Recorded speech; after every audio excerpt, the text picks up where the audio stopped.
Tonight on PBS News Weekend, in Charlotte, North Carolina, a second day of arrest by a surge of Border Patrol agents in Operation Charlotte's Web. Then the provision in the bill that ended the government shutdown that may threaten the U.S. hemp industry's future. And a barista who served coffee in a small northern Italian town since World War II and is still going strong. I have customers who are now grandparents and come in with their grandchildren saying, "Do you remember when there was a dance floor outside? When there was a jukebox and pinball machines? Those were different times. Now they're only memories."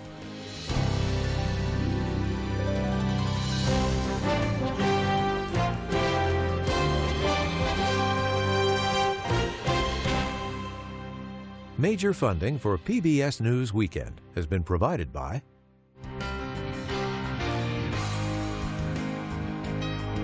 the ongoing support of these individuals and institutions.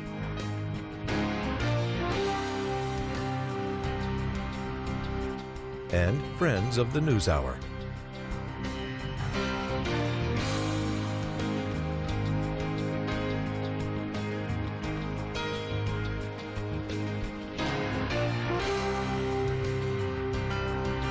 This program was made possible by the contributions to your PBS station from viewers like you. Thank you.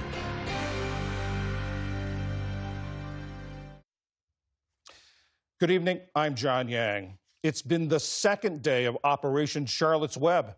That's what the Department of Homeland Security is calling the surge of federal officers into Charlotte, North Carolina to crack down on illegal immigration. Masked agents have made arrests outside businesses and on front yards of homes. One Honduran-born U.S. citizen was stopped twice yesterday. They smashed his car window, forced him out of the vehicle, and threw him to the ground. He was released only after he showed proof of his citizenship. In a Charlotte enclave of immigrant residents, hundreds protested the administration's expansion of raids into another city and state, both led by Democrats.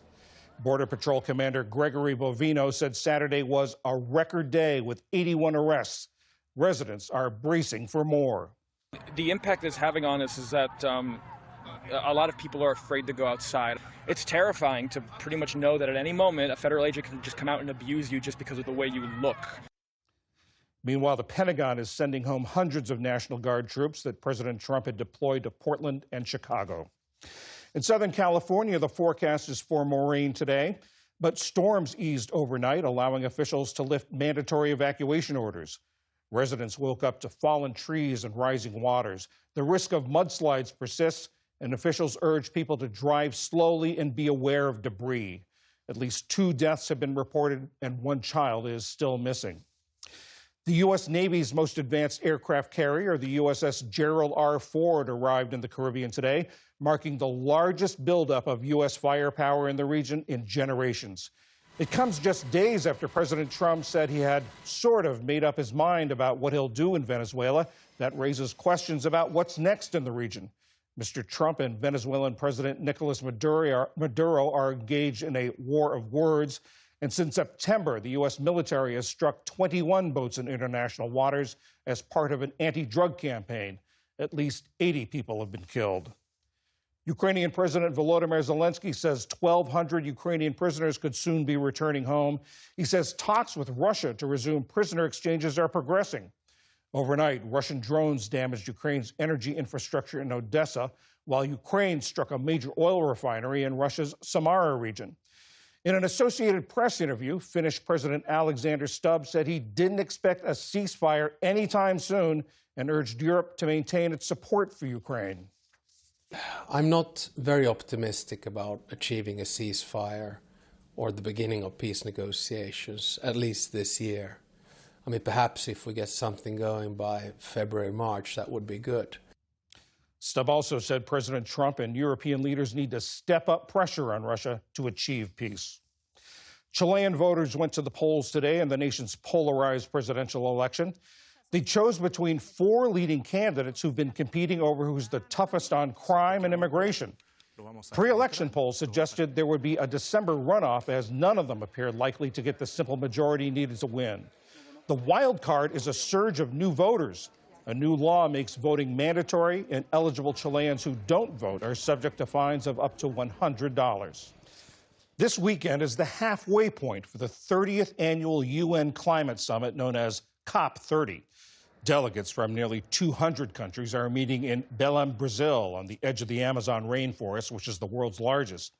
In a report issued just days before the meeting began, the UN's World Meteorological Organization said 2025 is on track to be among the 3 warmest years on record. It said the planet's average temperature in the first 8 months of the year was nearing the limit for warming set 10 years ago in the landmark Paris Climate Accords. New York Times international climate reporter Somini Sengupta has just returned from COP30. Somini, one former UN climate chief was quoted as saying that asking what agreement is going to come out of this meeting is the wrong question. So what is the goal? What are they trying to do at this time? I think primarily they're trying to keep the idea of international climate cooperation alive. But also, the delegates who are meeting in Belém have a couple of things that they want to get done. They want to see to what extent are countries keeping the commitments that they've made, and they want to address one of the main demands from the global south, from developing countries, which is financial assistance in transitioning their economies to renewables and financial assistance to adapt to the damages of climate change. So money is one of the big goals here. Let's see how that goes. You talk about international cooperation. There's no senior U.S. official down there. You've got a president who is once again withdrawing from the Paris Accords, who talks about fossil fuels and says that climate change is a con job. What effect is that having on what's going on down there? I think it is significant that the United States has not sent senior officials to participate in the actual negotiations. But what is far more significant is what the United States is actually doing in the world. Not only has the Trump administration for the second time pulled out of the Paris Accords, what you're seeing in the second Trump administration is really a doubling down on fossil fuel expansion. And as you've noticed, the Trump administration has really used oil and gas exports, U.S. oil and gas exports, as, a diplomatic and trade cudgel. There is a U.S. delegation there. Part of it is Governor Gavin Newsom of California. What role are they playing? Well, Gavin Newsom came to COP on the second day of the negotiations. He, of course, is not part of the official negotiations, but he was there to have bilaterals with a number of other states and other countries. I think he was trying to send a message that he can be the reliable partner for the world, especially with California being such a large economy. But to be honest, over the last couple of decades, the U.S. really hasn't been a reliable partner on climate diplomacy. It has gone back and forth long before the Trump administration. So to some extent, the fact that the U.S. as a national government is not participating could simply just let the other countries get on with business. One group that is participating, or at least is there in large numbers, are indigenous people. What role are they playing? Yeah, it's very, very notable, the large, robust presence of indigenous people, not only from Brazil, but from all over Latin America. They're there to make the case that you cannot talk about the protection of nature, the protection of forests, without having them at the table. Technically, they are, of course, not at the table. It's nation states negotiating with each other. But they have been on panel discussions. They have given, lots of talks. They have been in protests, both inside and outside. So it is extremely meaningful to the indigenous people I spoke to for them to really have a strong and robust presence and try to shape the conversation. It appears that the limit for warming that was set in Paris is going to be exceeded. What's the significance of that? When the Paris Agreement was signed 10 years ago, the arc of average global temperature rise was something like close to 4 degrees Celsius by the end of this decade. That arc of warming has curved downwards. We are somewhere around 2.7 degrees Celsius. In other words, between the start of the industrial era and the end of this century, the global average temperature is projected to go up by around 2.7 degrees Celsius. That's not great. That raises all the more the absolute imperative to reduce emissions as quickly as possible. Somini Sengupta of the New York Times, thank you very much. Thank you for having me. Still to come on PBS News Weekend, a Georgia town with lingering questions more than a year after a toxic chemical fire. And Italy's oldest barista turns 101. This is PBS News Weekend from the David M. Rubenstein studio at WETA in Washington, home of the PBS NewsHour, weeknights on PBS. The legislation Congress passed this past week to reopen the government included a provision banning intoxicating products made out of hemp plant. Hemp is a type of cannabis, just like marijuana, but has a lower level of the psychoactive element THC. Because of that, hemp hasn't been as strictly regulated as marijuana. Critics say that allows the manufacture of synthetic THC products that can be more intoxicating than marijuana.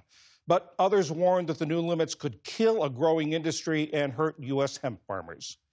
Ali Rogan spoke with Manisha Krishnan, senior culture editor at Wired. Thank you so much for joining us. So just to set the record on some terms we're going to be using, there's hemp, and then there's what people call marijuana or weed. They're both derivations of the same cannabis sativa plant, but they are regulated differently. Why is that? So cannabis or weed essentially is federally illegal, and it contains Delta-9, which is the psychoactive ingredient that gets people high. Hemp, on the other hand, comes from the same plant, but it contains very low levels of Delta-9, and it was legalized under the 2018 Farm Bill. However, hemp does contain other psychoactive ingredients, including Delta-8, including THCA. And so what happened when the Farm Bill was passed was it created this market for Delta-8 products, for psychoactive products that were derived from hemp. And so how does that difference in regulation lead to what critics have called a dangerous loophole?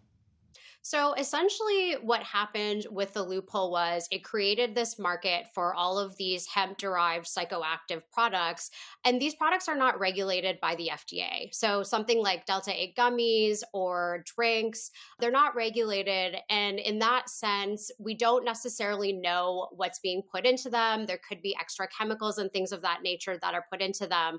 And I think that's why some people are arguing that we should have better regulation. We don't necessarily know what's being in them. They're not all tested with rigor. And so some of the adverse reports that have come about have been in relation to like dizziness, nausea. There haven't really been a lot of deaths, as far as I know, that have been linked to Delta-8 products. Tell us about the industry, though, that has really, blossomed since this legalization was included in this 2018 Farm Bill. It seems like the hemp industry really has taken off in this country. Yeah. So, I mean, in 2023, there were about $2.7 billion in sales from these hemp-derived psychoactive products. And then there's also the CBD market. CBD is not psychoactive, but it is quite popular. People use it for things like insomnia and anxiety. And it's also given sort of a new crop to farmers. So Kentucky, for example, is a big hemp producer. And so I think there's a lot of sort of different industries that have grown because of the Farm Bill. And these products tend to thrive the most in states that do not have legal cannabis. So now that this ban is going into place, do you think we're going to see a similar dynamic happen with the hemp industry that we've seen with cannabis, where states have been softening their laws, so you really have a different patchwork of regulations around these products? There are already a lot of states that have their own regulations around hemp, just like there are a lot of states that have legal cannabis. But I think what's interesting is that the majority of Americans do support legal cannabis. And I feel like right now, the hemp industry is sort of looking at this not just as a ban, but potentially as an opportunity to table legislation that would properly regulate these psychoactive hemp products at a federal level. Some opponents of this legislation were saying, you know, the better way to deal with this is just to weed out the bad actors, to put in more enforcement, not necessarily ban it. I think that there's an argument to be made that, you know, why can't the FDA simply go in and regulate the hemp industry and the hemp products that already exist? I think maybe it's a little bit harder because it was tucked into this farm bill and it became this loophole that a lot of people didn't anticipate. It sort of created this cottage industry that people didn't anticipate. So I think now, potentially with, you know, enough lobbying, there's an opportunity to sort of go back and fix that. And what's going to happen to the THC products derived from hemp that are currently on shelves, available in breweries around the country, that kind of thing? I think it'll sort of depend. Like, it will depend on what the state laws are. If a state already has regulations around hemp, then in that state, there may still continue to be sales. However, it will make it a lot harder to do business with other states, to sort of cross state lines. Banking is another potential huge issue when something becomes federally illegal like this. Manisha Krishnan with Wired, thank you so much. Thank you.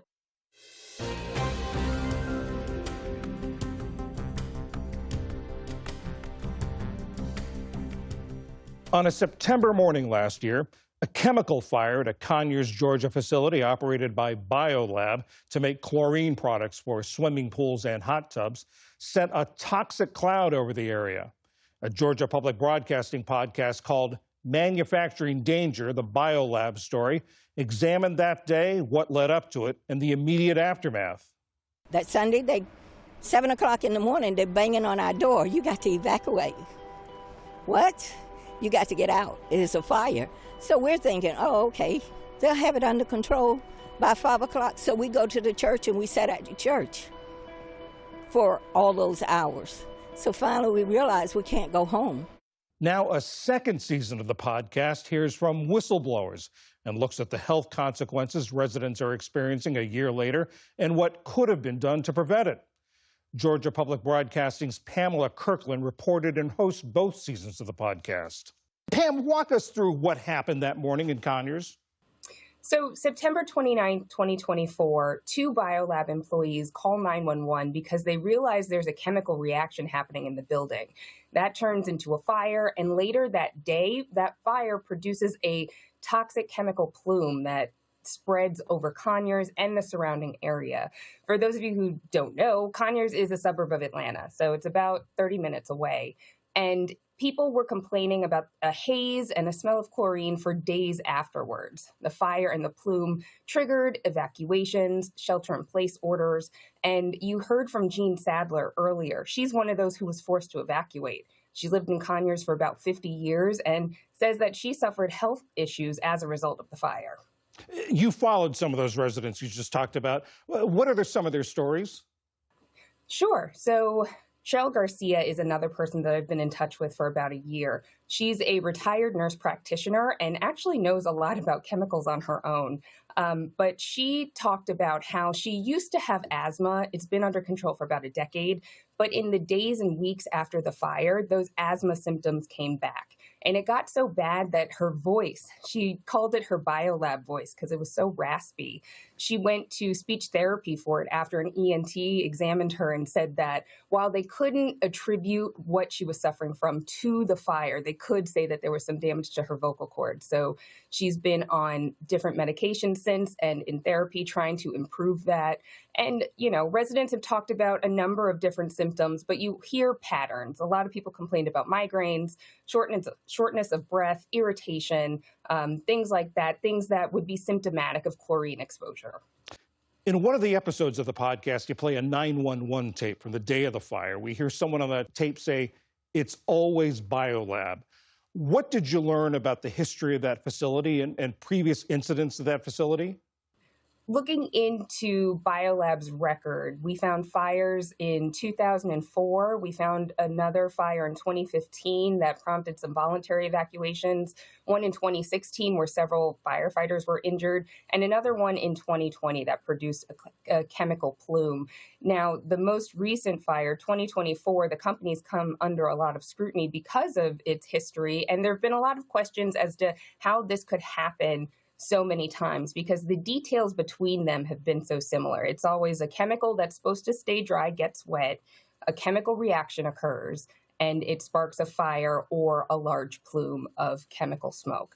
So OSHA and the EPA have oversight over companies like this, companies that store large quantities of chemicals. But what we found is that there's a regulatory gap. So the chemical that BioLab stores is not under the same kind of oversight that a chemical like chlorine would be, or other more serious chemicals that we're a little more familiar with. We're talking about something called TCCA, which is involved in making products that clean pools and spas. So it's a little bit more obscure than, your everyday chlorine. Are there lessons here for other communities that may have these facilities in them?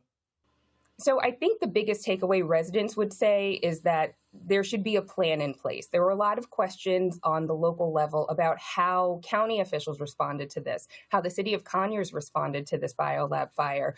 As there were 19,000 evacuations, 70,000 people were told to shelter in place. But that day, it was so hard to get out and to get to safety that you were almost stuck. You were underneath the plume, even though you didn't want to be. What we've also seen is this network of communities that have come together. East Palestine, Ohio, the train derailment that happened there in 2023, there were actually residents from there that came to Conyers just to show solidarity and say, hey, we've been through a chemical disaster. If you have any questions, you can ask us. If on the federal level, local level, state level, we feel like we're not getting the help and support that we need, at least we can build this network for each other. One of the agencies that investigated this was the U.S. Chemical Safety Board.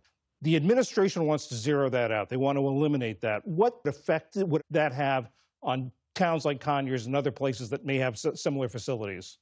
So a lot of the details about what happened that day on September 29, 2024 came from the U.S. Chemical Safety Board's investigations. They've produced 2 updates thus far, but we don't have the final investigation quite yet. We still don't have a cause of the fire, actually. And so agencies like the EPA and OSHA take what the CSB does very seriously because they are kind of that independent watchdog. They can make recommendations. They can't actually force a company to change how they store chemicals, for example, but they can make suggestions. They've been suggesting that that regulatory gap that we talked about a little bit earlier be closed for decades. Without the CSB, you don't really have another agency that investigates chemical accidents like this. Their job is to be a watchdog over the OSHA and EPA. And yet in the budget request for fiscal year 2026, it says that OSHA and EPA can do the job that the CSB is doing. So I think we really wouldn't know a lot about what happened here in this case, in the case of East Palestine, Ohio, and other chemical disasters that we've seen over the years if the CSB is no longer investigating. Pamela Kirkland of Georgia Public Broadcasting, thank you very much. Thank you for having me.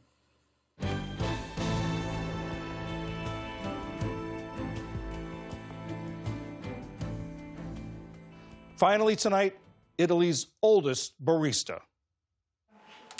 From 7 in the morning until 7 in the evening, Anna Pozzi does what she's been doing for more than 80 years, brewing espressos and serving coffees.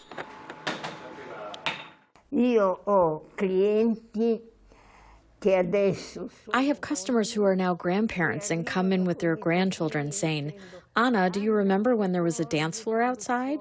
When there was a jukebox and pinball machines? Those were different times. Now they're only memories.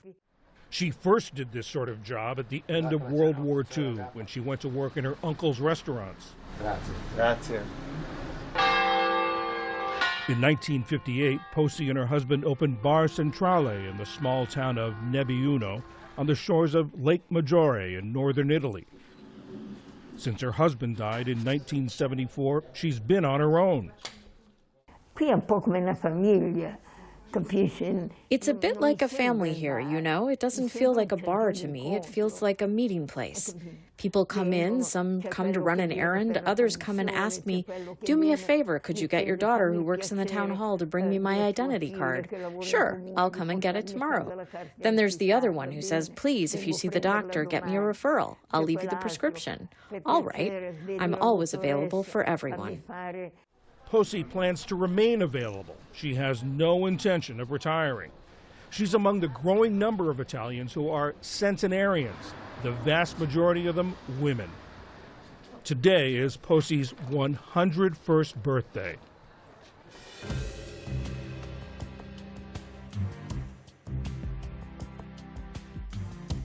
And that is PBS News Weekend for this Sunday. I'm John Yang. For all of my colleagues, thanks for joining us. Have a good week. Major funding for PBS News Weekend has been provided by... In 1995, two friends set out to make wireless coverage accessible to all. With no long-term contracts, nationwide coverage, and 100% U.S.-based customer support. Consumer Cellular. Freedom calls.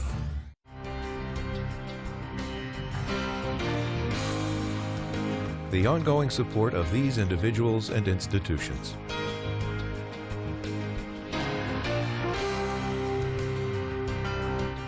This program was made possible by the contributions to your PBS station from viewers like you. Thank you.